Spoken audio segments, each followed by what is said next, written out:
There, pressed your button. As we say, there you are. Wave goodbye to everybody. Oh, wait.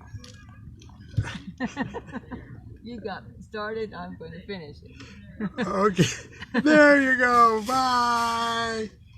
Have a good time shopping. You want me to say something after that? No. I'll be in before you come out for the computer thing. Okay. Are you there? Am I here? Okay. I'm exactly 18 minutes late this morning. But I'm here anyway. I made it. I hope I'm broadcasting. Broadcasting, that's a fun term. When I was a kid, I guess about 13 years old, a radio station finally opened up in our little provincial town of Columbus, Nebraska.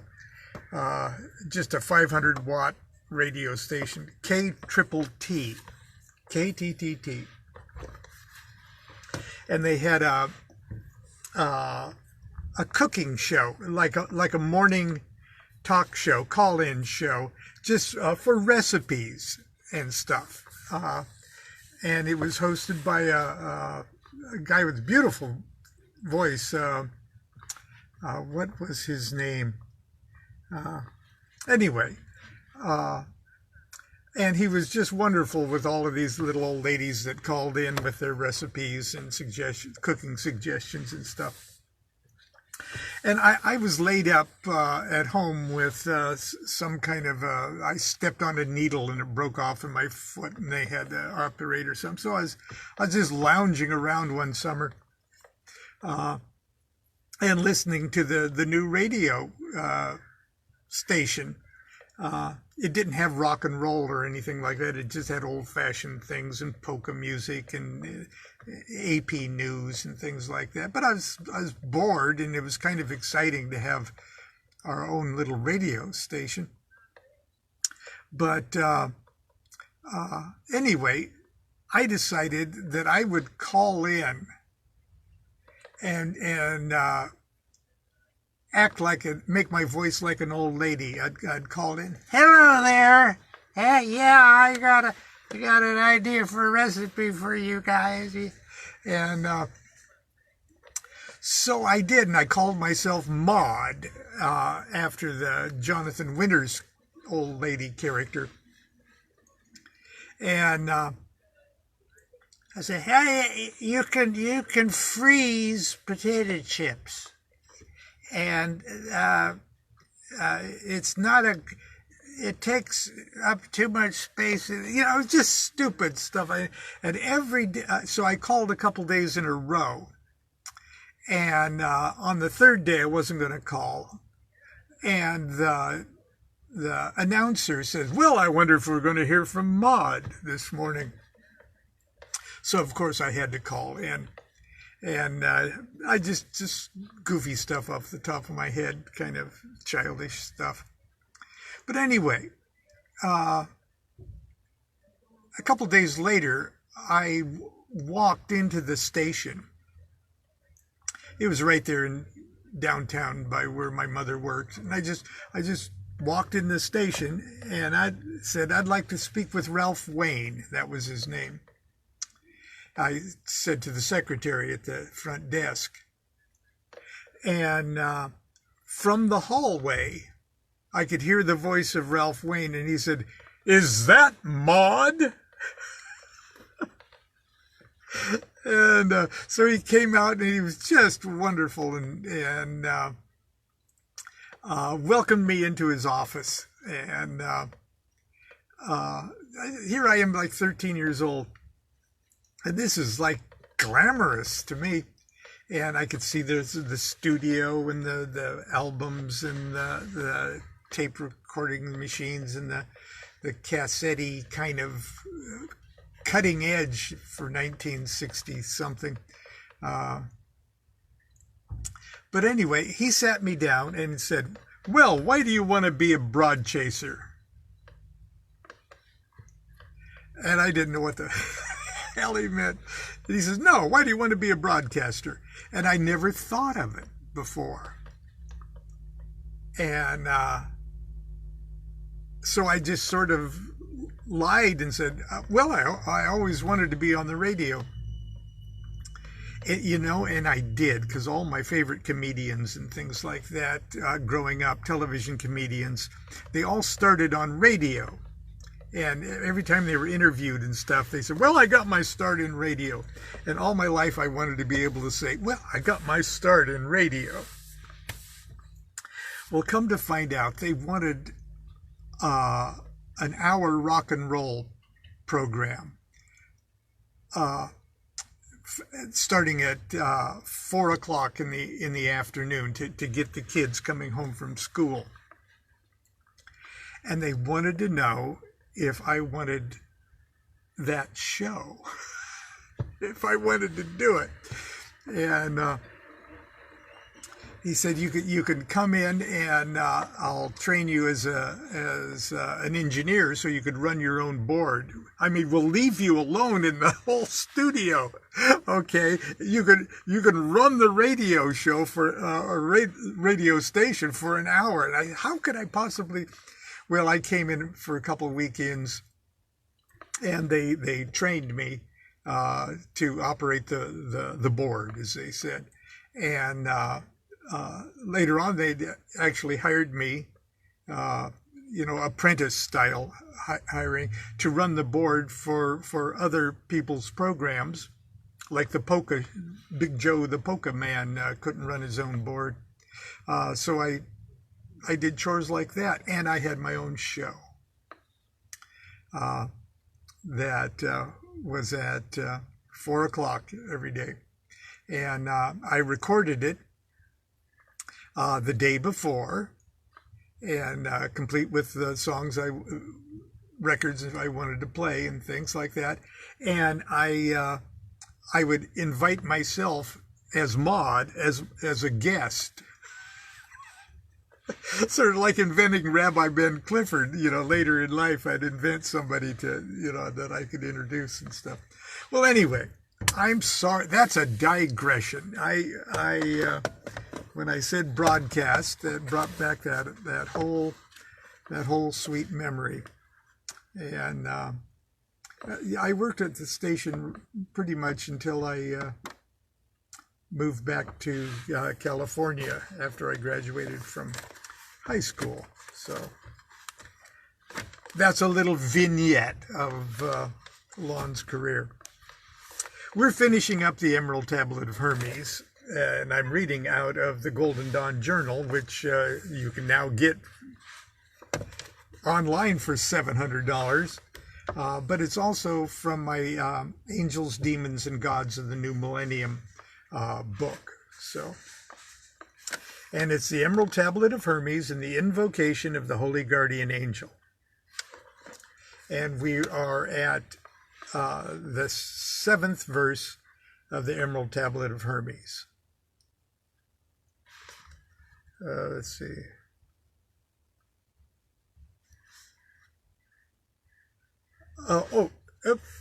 No, we're on number 8.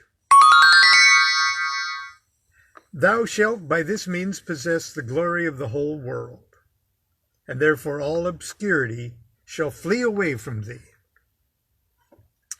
And here's Lon's digression on that.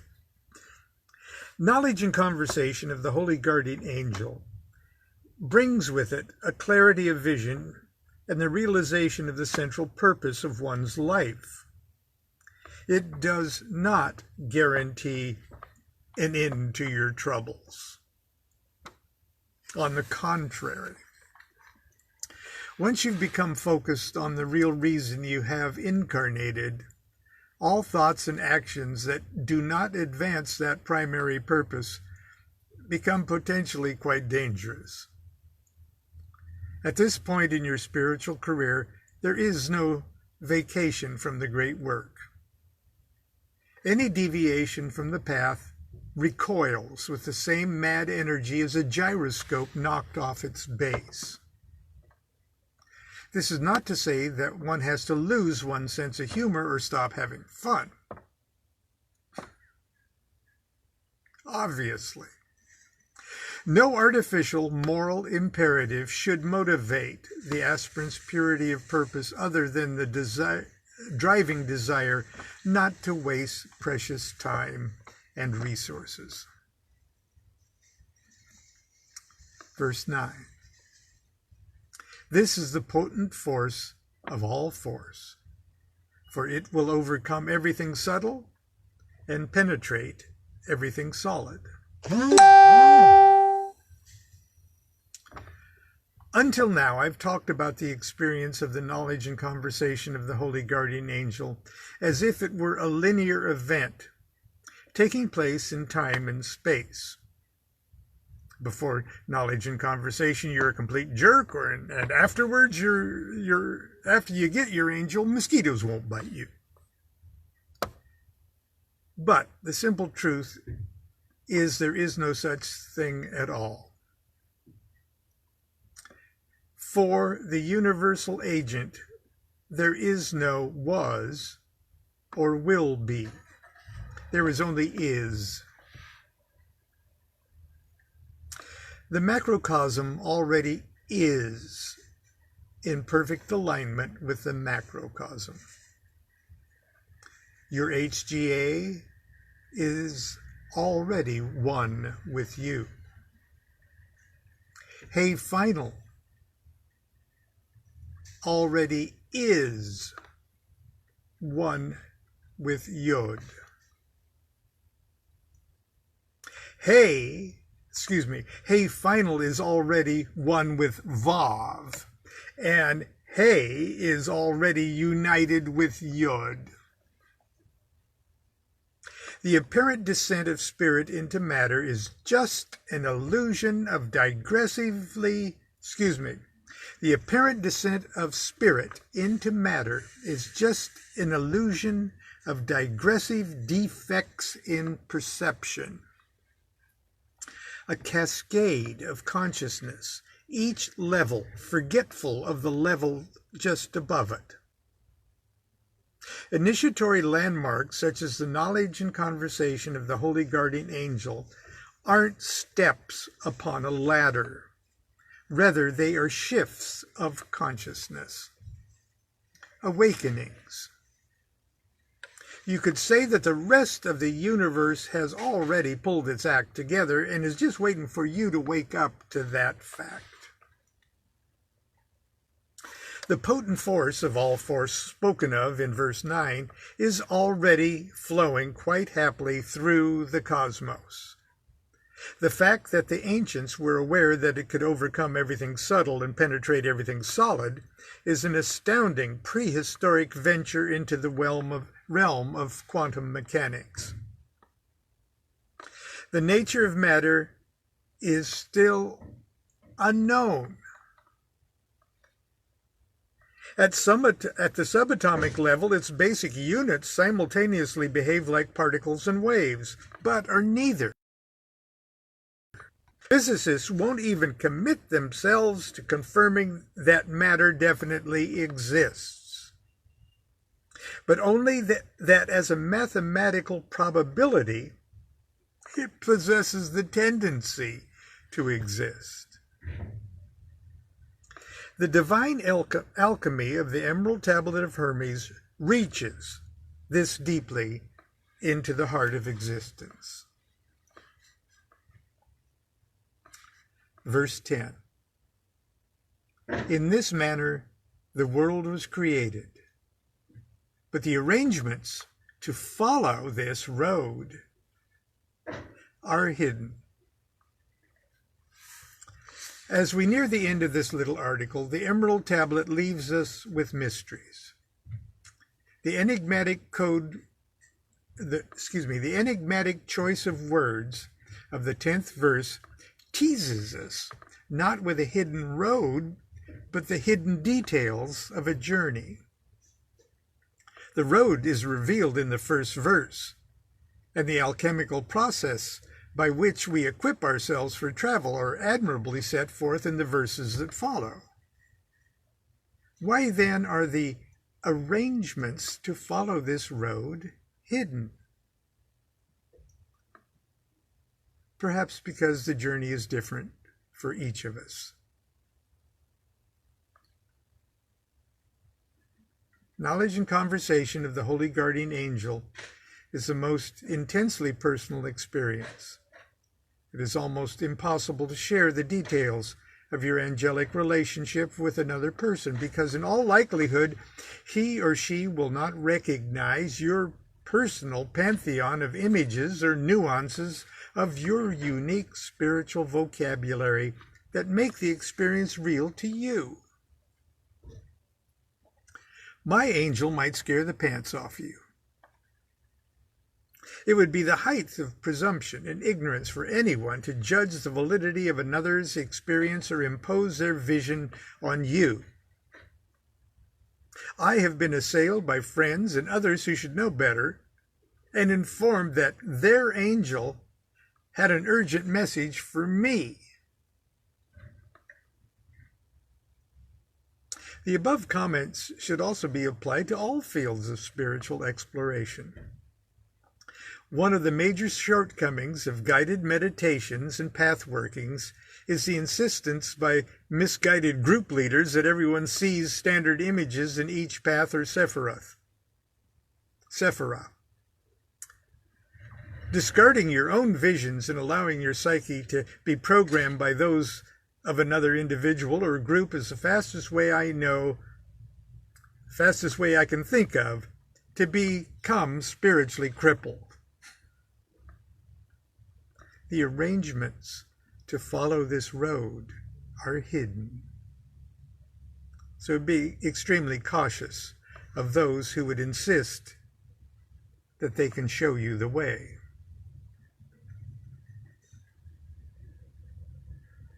Verse 11, for this reason I am called Hiram, Tilak, Masasat, one in essence, but three in aspect.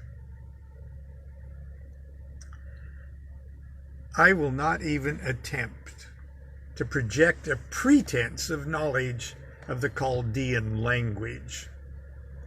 Actually, I'm not quite sure what the Chaldean language really was. Any attempt on my part to appear occult,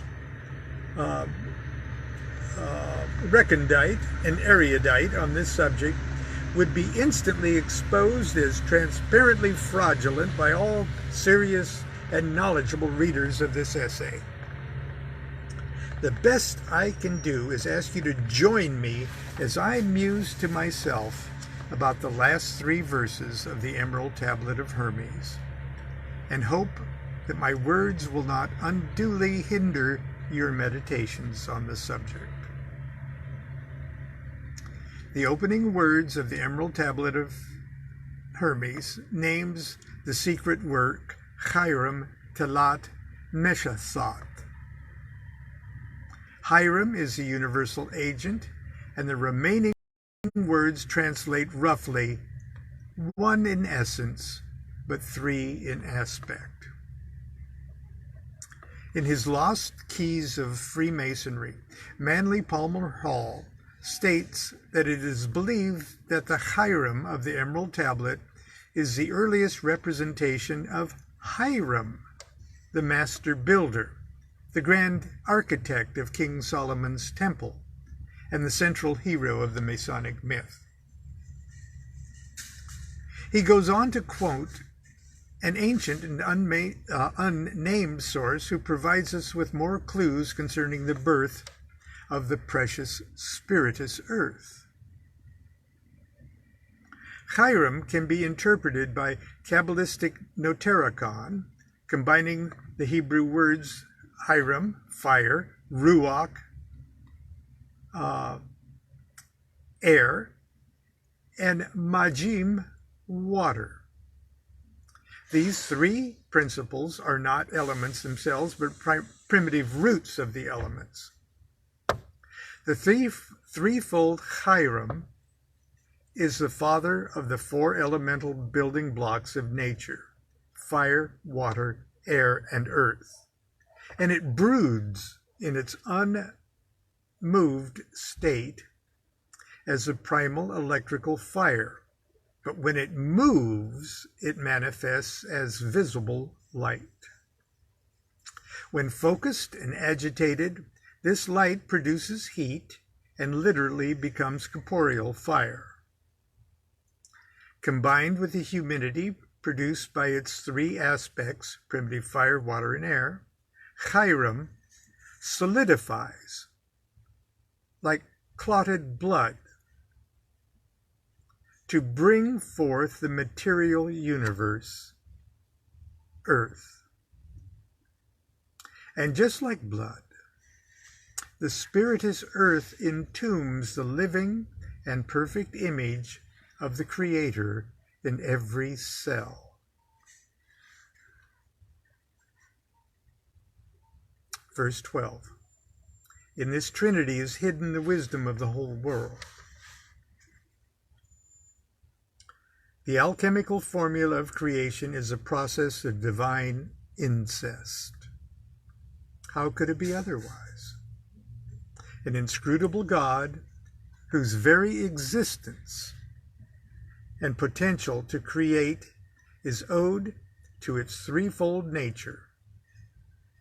It exercises the three aspects of its being, thereby producing three conditions, or children. The children combine with each other in various permutations, and the Hiram, aroused by some unknown motivation, mates with its own compounded offspring and injects them with enough concentrated God sperm to initiate the creative process and fertilize all levels of being and consciousness, right down to the material universe and you and me.